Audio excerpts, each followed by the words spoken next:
வணக்கம். புதுசா ஓட்டு போட போறவங்க, கூடுதலா பெண் வாக்காளர்கள், நடுநிலையாளர்களா இருக்கிற 10 முதல் 20% பேர், ஆக மொத்தம் 10% கூடுதலாக இந்த வருஷம் ஓட்டு பதிவானா என்னங்க ஆகும்?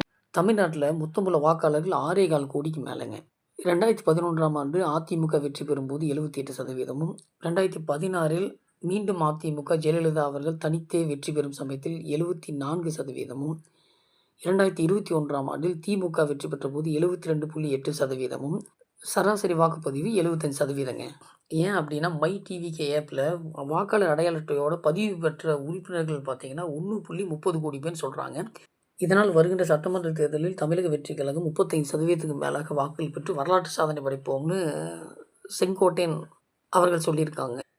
வாக்களிக்கும் சதவீதம் 75லிருந்து 85 ஆச்சுன்னா வாய்ப்பே இல்லைங்க. வருகின்ற சட்டமன்ற தேர்தலில் எத்தனை சதவீதம் வாக்குப்பதிவாக போகின்றது? எத்தனை கோடி பேர் வாக்களிக்கப் போகிறார்கள்? தளபதி விஜய் அவர்கள் எவ்வளவு தொகுதிகள் பெற்று திருப்புமுனை ஏற்படுத்தப் போகிறார் என்பதை உங்களைப் போலவே நானும் தெரிஞ்சுக்க ரொம்ப ஆர்வமா இருக்கேங்க. நன்றி.